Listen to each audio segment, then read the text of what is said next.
Good morning, everyone. I'm just so thankful for all of you who shared this morning. So many of your testimonies this morning just go right along with what I'm going to be sharing about this morning myself. So I thought, well, I don't know if I need to preach. All your testimonies were so good, and I want to thank you for those. Thank you for standing up and blessing us with what God's doing in your life. I really appreciate it. I'd like to start off this morning just telling you a little bit about a poll that was taken. It was taken by the British Nutrition Foundation, and they questioned 27,500 children and youth aged 5 to 16 about the origins of food. According to a summary of the survey in a BBC article, almost a third of the UK primary pupils think that cheese is made from plants, and a quarter think fish fingers come from chicken or pigs. Nearly 1 in 10 secondary pupils thinks that tomatoes grow underground. And the survey also revealed confusion about the source of staples such as pasta and bread among younger pupils, with about a third of the 5 to 8-year-olds believing that pasta was made from meat. About 19% of this age group did not realize that potatoes grew underground, and with 10% thinking that they grew on bushes or trees. Whether that's accurate or not, I don't know, because we also know how children and youth are. These are funny questions. Let's answer them wrong. And because I know that's what I would have done if I were being questioned by them in a survey. So I thought that was interesting. Today we're going to look at a couple of stories about food. In fact, so many important decisions were made in the Bible when people were gathered around the table. They were eating together. There is a sense of relationship and fellowship when we eat together with other people, and food makes us stop. It makes us enjoy the culinary delights, all the while enjoying the company that's with us. So, having proper manners at the table and proper table topics for discussion brings a sense of community and dialogue, and hopefully builds peace amongst the individuals, building relationships at the table. In our stories today, Elisha will perform a couple miracles. The first one is a miracle cure for food poisoning, which actually might not be a miracle. It might be a natural remedy, but we'll take a look at that here shortly. And the second miracle seems to be an awful lot like what Jesus did in the Gospels in a future event. And so we're going to take a look at that as well. And in our stories today, we're going to just see how, well, not only food, but what God views and how God takes care of us in light of certain needs that we have. But I have a question for you. How many of you have ever experienced food poisoning? Okay, don't be afraid to raise your hand. It's fine. Food poisoning can be caused by viruses, bacteria, or parasites in your food. There's lots of ways to get it. I'm going to share a few of them with you right now. For instance, you might have heard of salmonella. It can be found in meat, poultry, or eggs that are raw or not cooked enough, or unpasteurized milk or with raw fruits and vegetables.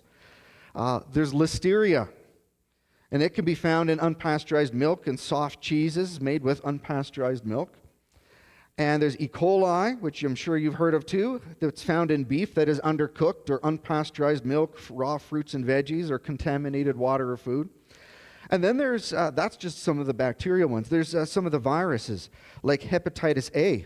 It can be passed through wastewater on unwashed hands or on food that have wastewater on them. Or there's the norovirus, and it's often mistaken for the stomach flu.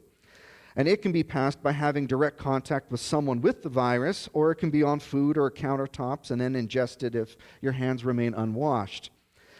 Food poisoning can happen in a lot of different ways. And no matter how you get it, it's quite an ordeal. We typically do not share stories about food poisoning because they're so awful and sometimes they're embarrassing.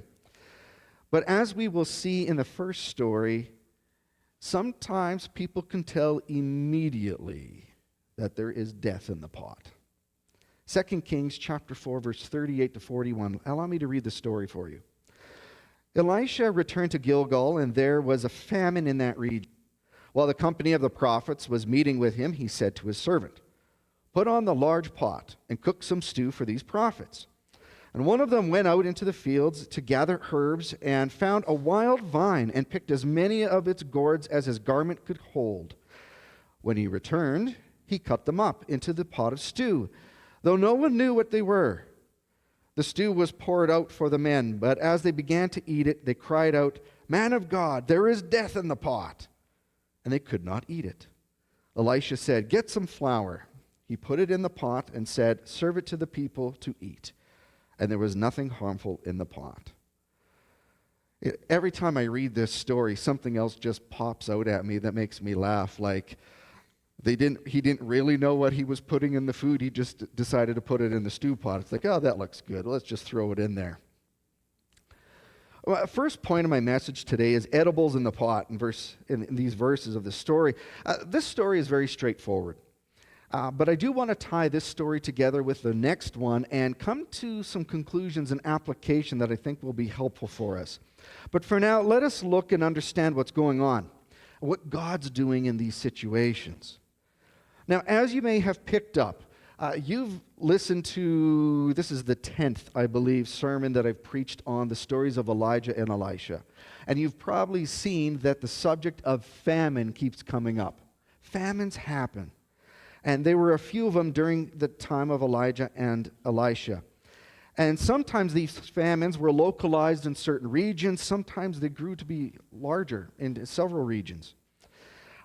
During this particular famine, we see that there is a company of prophets. And they supported Elisha, and Elisha was working with them. And they taught about God's covenant to anybody who would listen. As you might remember, Baal worship was still active at this time. Even though Elijah and Elisha have been working hard to eradicate it, and many miracles have come along the way to show how Baal is inept and is not a real God at all, this Baal worship is still flourishing. And you can see how it could happen quite easily at this time, is that during a famine, Baal is a god of fertility and of rain. And so when you're not having any food at the table, you're going to try to petition whatever god is going to listen to you. And so Baal worship was something that was continuing to increase in Israel at this time, even though Baal couldn't do anything about it, because he doesn't exist. And Yahweh could do something about it. He could alleviate the issues of the famine, but people abandoned him. Now, as the famine left this company of prophets without much for food, some ignorance plagued them. As Elisha commanded his servant to make a pot of stew for the prophets, one of the prophets did not know what type of vegetables to pick. It would be similar to sending out a child to go gather mushrooms for your steak dinner. Some are edible and others will make you very sick, and some could even result in death. In this story, one of the prophets picked the wrong gourds. One commentator suggested that these gourds were a wild vine where small yellow melons, kind of gourdish vegetables, they were known as the apple of Sodom. And it was native to that particular area, and it might have been this particular vegetable. And as he described it, he calls it a strong purgative, which I hope you know what that means. And it's known to be fatal. Now, as the story goes, they cooked the stew. And when they ate it, they made no attempt in being diplomatic or tact in their distaste for the food. So for everyone here, please do not tell your cook that the food tastes like there's death in the pot.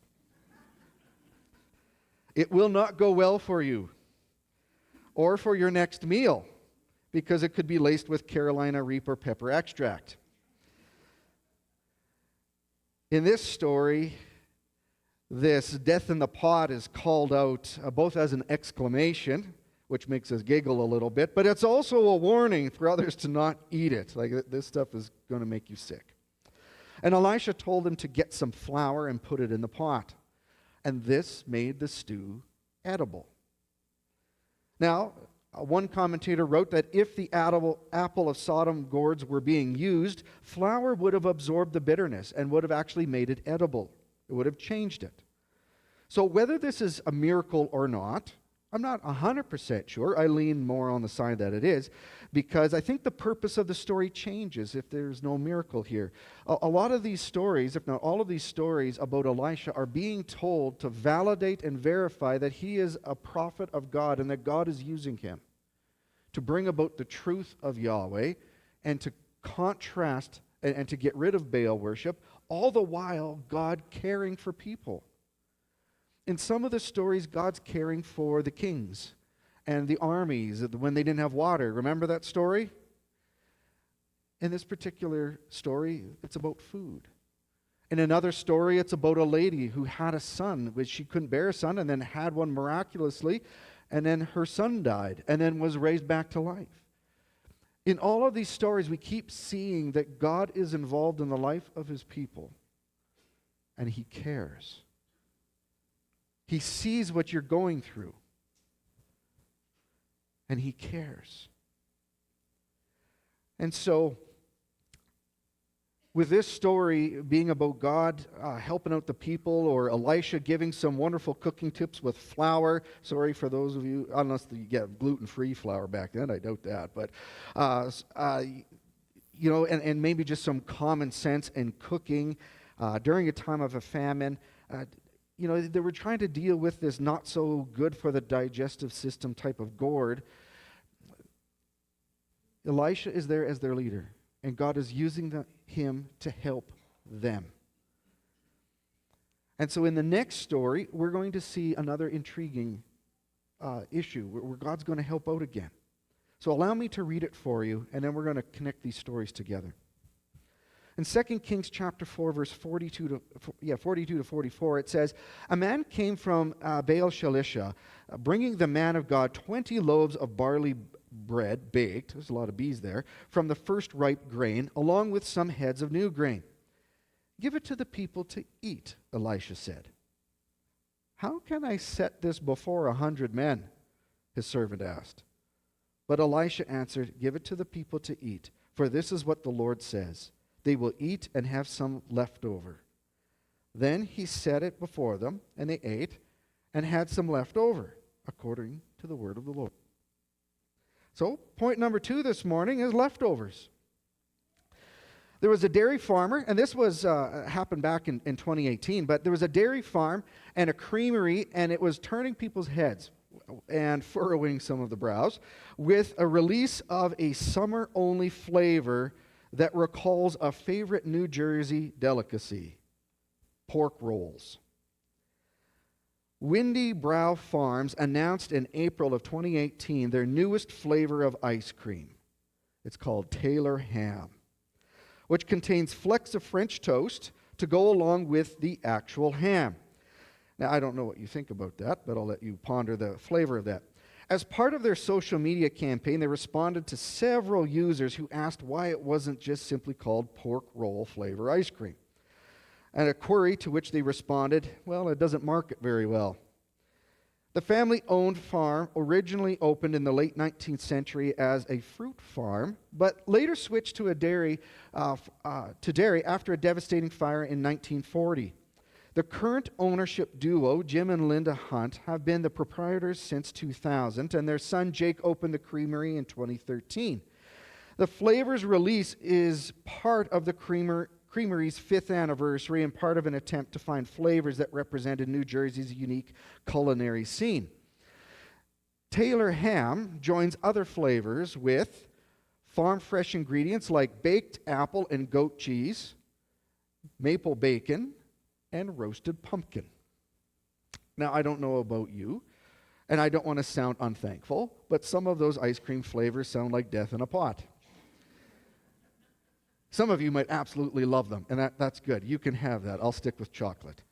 But in this story, I think we can all hear, like in the story with Elijah, I think we can all hear that with the feeding of 100 people with some barley loaves or some grain, we hear the story of Jesus' feeding of the 5,000. And in fact, I think Jesus fed the people with fish and loaves and intentionally drew the attention of everyone that he was a prophet like Elisha and Elijah. And but guess what? He could feed more than 100 people. He did 5,000. And in this story, some of the first fruits of the harvest were given to Elisha, who in turn redirected it to the people. Now, the first fruits were supposed to be given over to the Lord and to the Levitical priesthood so that they could eat. But in this particular case, there is a famine. And so whatever it is they were able to harvest at this point, the point of it was to say there isn't much to the harvest. There isn't much there. This is what they had. And so this food represented what there really was in the land at that point and what they can gather for this 100 group of men. Elisha in this story, he was given the food and he comes across as caring, as supportive of the people. He says, give it to them. And on top of it, a miracle from God allows a small amount of food to feed 100 people and providing leftovers. So we need to also be thankful for leftovers, not just the food itself. And I want to draw our attention to John chapter 6 passage that was read for us this morning. In John 6, with the story of Jesus, the time of the Passover feast was approaching. And a great crowd had followed Jesus as he crossed over the Sea of Galilee, and they were wandering around, following him, listening to him. The people were hungry for spiritual truth. But they were also just hungry. And Jesus asked a question to Philip. Where shall we buy bread for these people to eat? Imagine yourself as Philip. Put yourself in the story. There's 5,000 men there, and that's not including any of the ladies or any of the children. And Jesus turns to you and says, where are we going to get bread from to feed them all? Now, I don't know if there's enough bread in Superstore right now to feed 5,000 people. But imagine the look on his face at that time, absolutely shocked. Like, it would be impossible to find food for that many people at that time. I mean, it wasn't like they could go ransack all of the bakeries in the area either. They wouldn't have had that much food either for everybody. And then Andrew at that time brought a boy who had 5 barley loaves and 2 small fish. And I don't know if it was Andrew who saw the kid with the food and brought him over to Jesus, or if it was the little boy that said, here's mine. Can you use this? It doesn't say. But what we know is that this meal, the barley loaves and fish, weren't anywhere close to feeding the disciples, let alone the 5,000 people. So who knows what was going on through the minds of the disciples, except that feeding the thousands who had gathered would be impossible. So Jesus had the disciples go and get everybody to sit down, and that would have taken some time. He took the loaves and he gave thanks to God the Father. And he had them distributed to the people. And then he did the same thing with the 2 fish. And they had 12 baskets of leftover bread after the 5,000 people ate. 1 basket for each disciple to learn a valuable lesson from the past with Elisha and a valuable lesson for their present. They were walking with the Messiah. God cares. He loves his people. He knows your needs. In ancient history, God cared for his people during a famine. He cared for his people while they followed around Jesus along the countryside.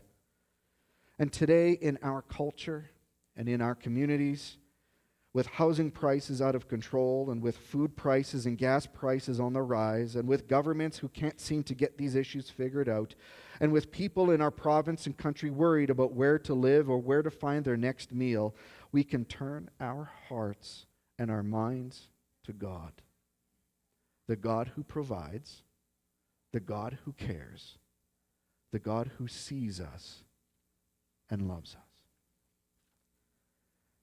In some of the stories of Elijah and Elisha, people needed food. Some needed water. Some needed healing. Some needed to see divine fire from God falling from the sky, consuming a sacrifice and its altar. Sometimes people need a little flour in their diet, and sometimes they need barley loaves to multiply to feed the masses. God is healer, provider, sustainer, and protector. In such stories of the Bible, we are confronted with the miraculous and how the miraculous is not always the answer. Sometimes life just happens, and the best we can do is trust the Lord and walk according to His ways. August Conkle in his commentary wrote, "Acceptance of miracles requires an act of faith in which the normal processes of empirical investigation are suspended. Adherence to the scientific method as the explanation for all phenomena regards such stories as the projection of faith in a desperate effort to address the problem of pain. The point of these stories, however, is just the reverse. Miracles are the result of faith, not the inspiration of faith. Faith is a process of learning to trust God. These stories of Elisha are intended to teach the life of trust in God and to show the power of such a faith in dealing with pain." While miracles can happen, they can also not happen. The will of God is what we are to seek, not our will. In Psalm 40, verse 8, it says, "I desire to do your will, my God. Your law is within my heart." But while we seek God's will, it does not mean that we cannot ask God for the miraculous. So ask away. And to seek God's will, we need to develop a solid, unshakable trust in Him. That our view of life and its events are not about the way we want it to be, but rather it is about our faith-seeking understanding. It is about the humility to know that God is in control and we can walk with Him through anything. God has already won the battle. His will cannot be undone by evil or the devil. He will bring His will to fruition in the here and now and for all eternity. So what is the thing that you need to trust God with? I'm going to invite our music team to come forward, but as they do that, I'm going to tell a story. A young boy went to the local store with his mother. The shop owner, a kindly man, passed him a large jar of suckers and invited him to help himself to a handful. Uncharacteristically, the boy held back. So the shop owner pulled out a handful for him, and when outside, the boy's mother asked why he had suddenly been so shy and wouldn't take a handful of suckers when offered. And the boy replied, "Because his hand is much bigger than mine." Folks, God's hand is much bigger than ours.